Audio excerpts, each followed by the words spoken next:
Qualquer pessoa que assistiu Game of Thrones e voltou depois para ver House of the Dragon se deparou com um dos grandes dilemas da história de Westeros. Como uma casa tão poderosa e tão consolidada quanto os Targaryen perderam sua força em tão pouco tempo? É sobre isso que a gente vai falar hoje, então vem comigo.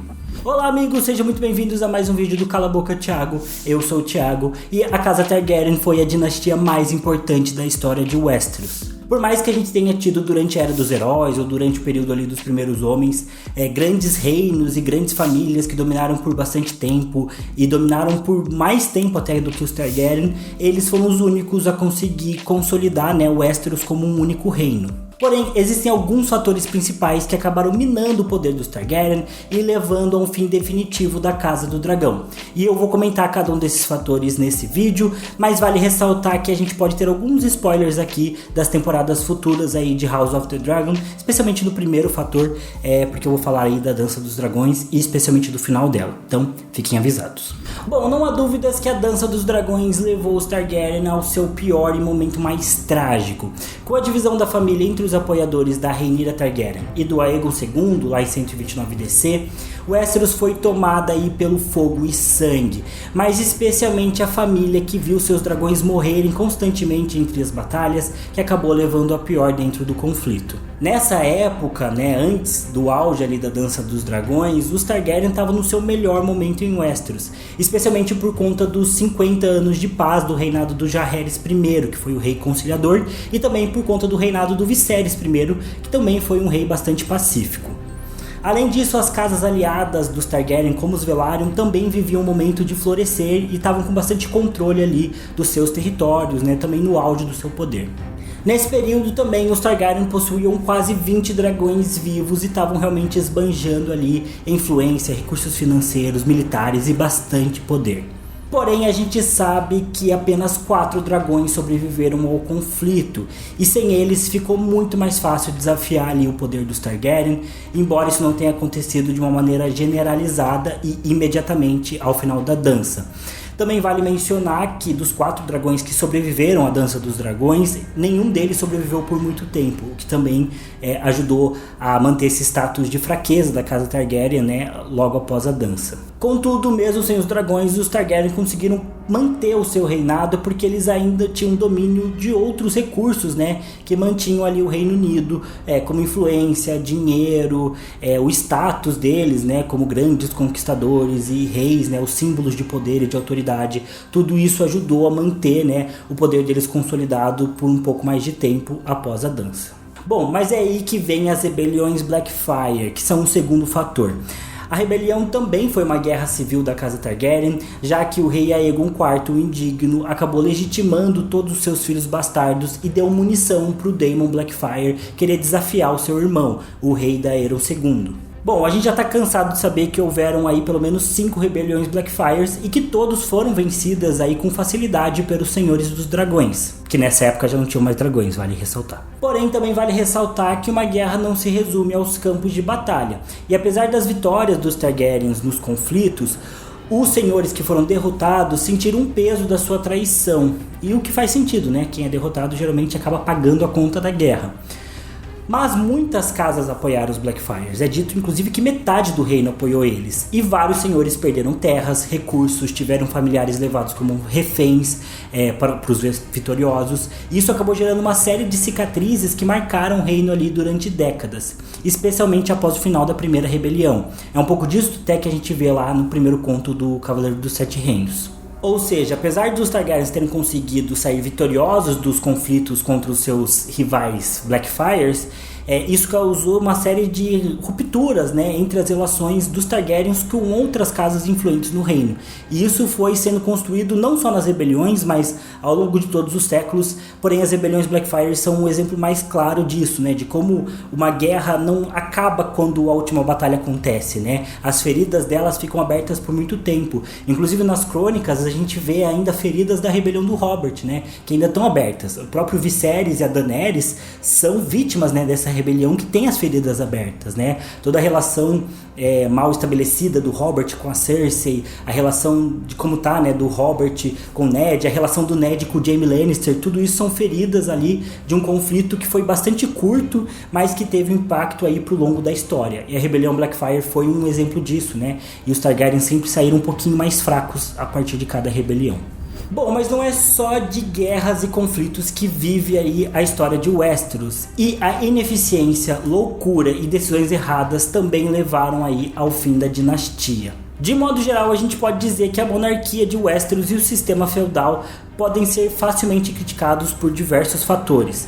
Porém, apesar de terem existido os bons reis Targaryen, houveram péssimos exemplos também. E além dos monarcas, a gente sempre viu na história de Westeros outros Targaryen como filhos, netos, irmãos, o que é fundamental para manter vivo uma casa, né, nesse contexto, mas que como príncipes sempre causaram muitos problemas. A gente vê um pouco disso também nas histórias do Duncan Egg. Na primeira história, toda a situação que o Dunk vive, né, é causada pelo mau comportamento de um príncipe Targaryen. Além disso, as ações inconsequentes de alguns dos membros da casa, como beber fogo vivo, ter dezenas de bastardos e legitimar todos eles antes de morrer, tentar trazer os dragões de volta com magia, ou até mesmo desprezar completamente a relação política com as outras casas, como fizeram, né, o Aerys II e o próprio Rhaegar Targaryen, acabou gerando aí uma série de cicatrizes nas grandes famílias de Westeros, o que nunca foi esquecido e foi se acumulando com outros fatores, e isso vai levando, né, a uma...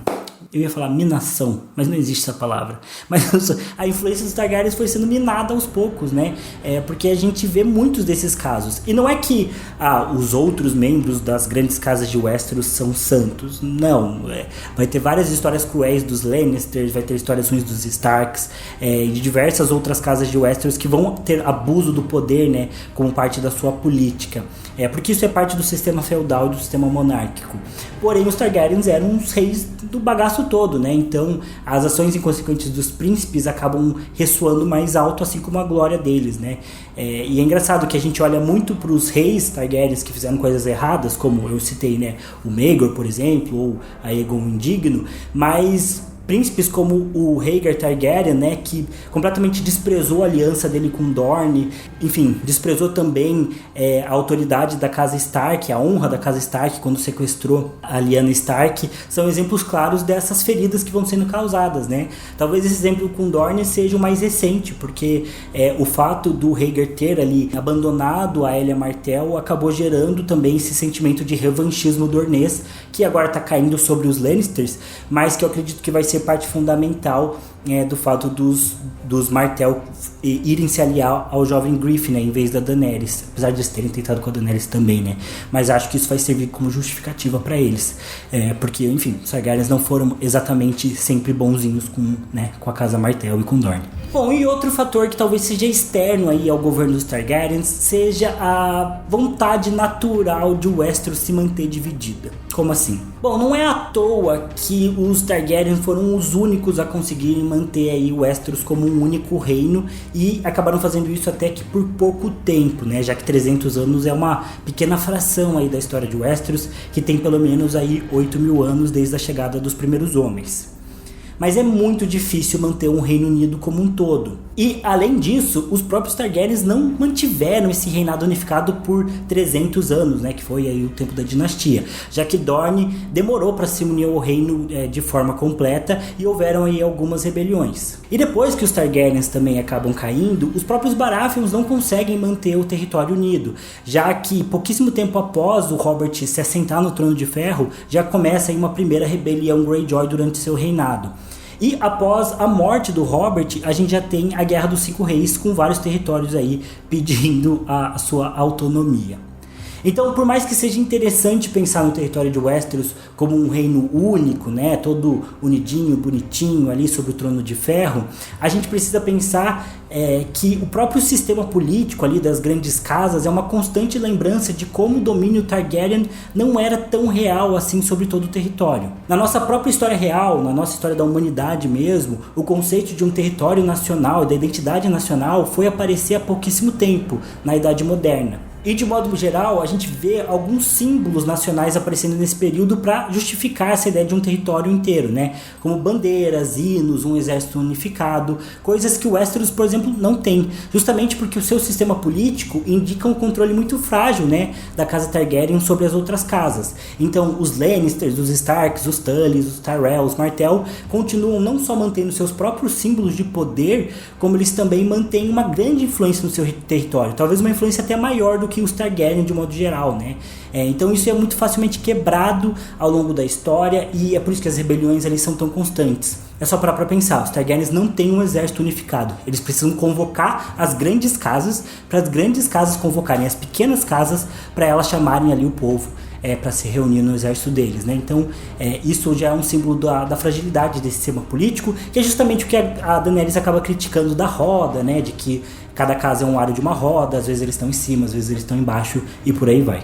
Inclusive vale comentar que até no Brasil isso é uma questão um pouco curiosa, já que é dito que no período Vargas até existia uma rotina, acho que especialmente no primeiro governo de Vargas, tinha uma espécie de cerimônia na qual um representante de cada estado brasileiro levava uma bandeira até uma fogueira e queimava a bandeira do estado, justamente para representar que havia só uma bandeira no Brasil, né, a bandeira do Brasil.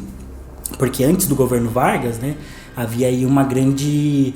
essa coisa da... Qual é que é o nome?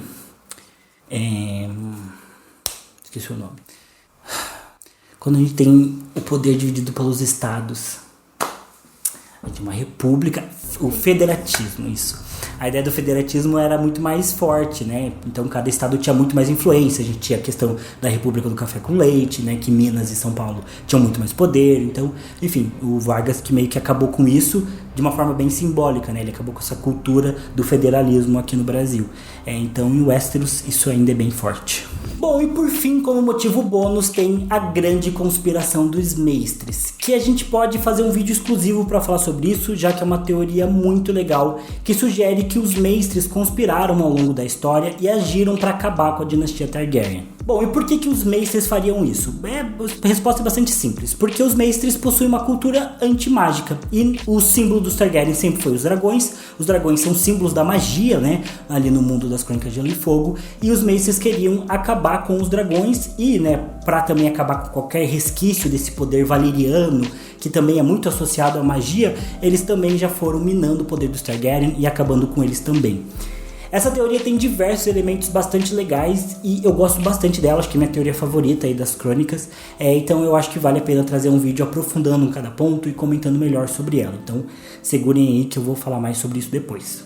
Mas é isso, pessoal, espero que vocês tenham gostado desse vídeo. Eu sei que ele ficou aí um pouco breve, mas talvez se vocês tiverem outras teorias aí sobre o fim da casa Targaryen, eu posso falar mais sobre um outro vídeo ou me aprofundar em cada um desses pontos. Por exemplo, a rebelião Blackfyre, todas elas é um assunto muito interessante pra gente comentar. Eu queria fazer um vídeo, na verdade, inicialmente falando sobre o fim dos dragões, né? Mas eu acho que esse é um assunto já bem batido. E meu ponto pra falar do fim dos dragões é justamente porque esse talvez seja o principal motivo aí pelo fim da dinastia Targaryen, né? O fato deles terem ficado sem a sua principal arma, né? Lembro que a Mikan falava nos vídeos dela com a Carol que os dragões são como armas atômicas, né? E acho que simbolicamente é justamente esse o poder que eles têm, né? Porque Estados Unidos e Rússia nunca se enfrentam diretamente, porque eles têm bombas atômicas, e muitas. Então forçam um país a respeitar o outro, né? E é o que os Targaryens faziam para se impor aí durante o Westeros. Quando eles perderam os dragões, eles foram aos poucos perdendo sua força, somando isso a outros motivos, né? Aos abusos de poder, às decisões erradas, aos conflitos internos da família, né? E talvez também aos mestres que tenham tentado sabotar eles secretamente. Mas é isso, eu espero que vocês tenham gostado desse vídeo. Me perdoem se eu falei Targaryen e não Targaryen em algum momento do vídeo. Eu melhorei bastante, hein? Tô falando só Targaryen. Me encheram tanto o saco que eu acabei pegando. Falei tanto Targaryen, tipo, com deboche, que acabou ficando. Mas é isso, pelo menos ninguém reclama. Enfim, é isso que eu queria falar pra vocês nesse vídeo. Deixem aí nos comentários o que vocês acham, né, sobre o fim aí da dinastia. Será que ela vai voltar com tudo? Será que Daenerys Targaryen vai conseguir restabelecer aí toda a glória da sua casa? Eu acho que não. Mas isso também é assunto para outro vídeo, que talvez venha essa semana, inclusive. Então é isso. Ai, eu já tô surtando aqui. É melhor acabar com o vídeo logo, né? Valeu, falou e até mais.